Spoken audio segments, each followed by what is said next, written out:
अवतार होते शिवाजी महाराज, महादेवाचा अवतार होते कोणाला मिळ नाही, काय नेमकं काय प्रकरण नाहीये. लक्षात घ्या, शिवाजी महाराज तुमच्या माझ्यासारखा हाडा मासाचा माणूस होता. तुमच्या माझ्यापैकी आपल्या कुणाचा तरी तो जवळचा होता, ही जाणीव लक्षात ठेवा. आणि ही माणूस असण्याची प्रक्रिया नाकारतात का माणसं? त्याची दोन मुख्य कारण आहेत. चांगलं काम प्रचंड कुणी केलं तर ते माणसाच्यानं शक्यच नाही, हा एक गैरसमज समाजाच्या मनामध्ये पसरवायचा असतो. त्याचं पहिलं स्वार्थी कारण हे आहे, चांगलं काही करायचं ते देवानं करायचं, उरलेला सगळा शिंगा आणि हेंडगा आपण लावायचा.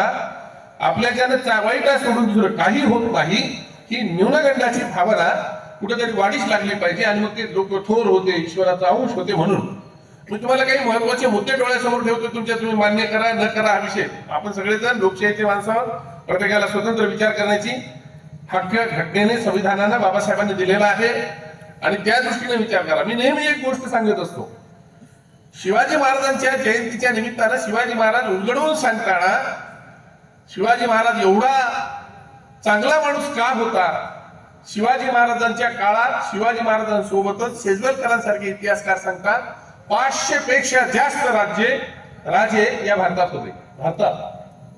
भारतातल्या 500 राजांपैकी आम्हाला किती जणांची नावं माहित आहेत? पुन्हा तोच प्रश्न आहे, 5-6 सोडले तर 7व्याचं नाव आठवत नाही. पण शिवाजी महाराज असा का वेगळा राजा ठरला? शिवाजी महाराजांच्या राज्यात असं वेगळं काय होतं? काहीच नव्हतं मित्र. शिवाजी महाराजांजवळ एक शुद्ध नैतिकता होती, एक नीतिमत्ता होती, माणुसकीचा दृष्टिकोन होता. म्हणून शिवाजी महाराज सगळ्यापेक्षा वेगळे आहेत.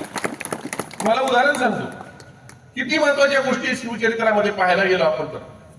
शिवाजी महाराजांच्या पूर्वी इतिहासाचा किती अभ्यास करा आंबेडकर सर, कुठेही तुम्हाला सापडत नाही. आईला आई म्हणणारे आपल्याकडे आपण सगळेजण आईला आहो काहो बोलतो का एकेरी बोलतो? दादा खरं खरं बोलायचं मोकळेपणानं, काय प्रॉब्लेम नाही. तर काय नाही, आपण आपलेच आहे, टेन्शन घ्यायचं नाही. पत्रकार कोणी भाऊ असतील तर कृपा करून आमच्या कुठल्याही वक्तव्यावर काही आक्षेप असेल तर माझ्याशी बोला, आपण चर्चा करू. कदाचित चुकलं तर तुमची माफी मागू, आणि बरोबर असेल तर नसलं चुकलं तर तुमच्याकडून माहिती करून आमचं ज्ञान सुधारून घेऊ, अपडेट करून घेऊ. आमचा असा आक्षेप नाही. आपण एकेरी बोलतो, बरोबर आहे ना? सगळेच आईला एकेरी.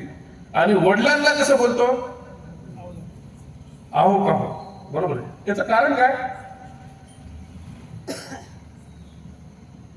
आई म्हणजे हरामी माणसं, चुकीला सुद्धा दुरुस्त करण्यासाठी काय बोलतात माहिती का? ती जरा जवळची असते म्हणून. बाप का दुःख असतो का? बरं, बापाबद्दल खरंच एवढा आदर असतो का? असतो. आईबद्दल नाही. नाही एकेरी का बोलता? ऐका 2 मिनिट.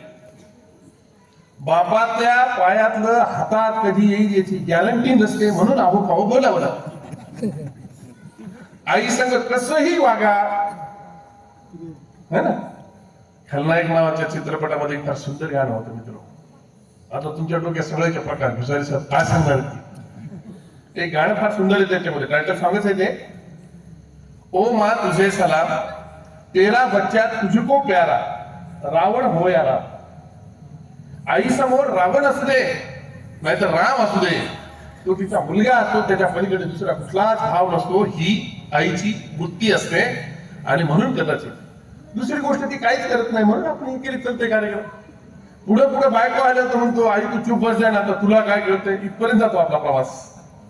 म्हणजे माणसं हरामीत असतात काही फार. म्हणजे माणसं म्हणजे पुरुष आहे, पुरुष दलिंदरच असतो या गोष्टी.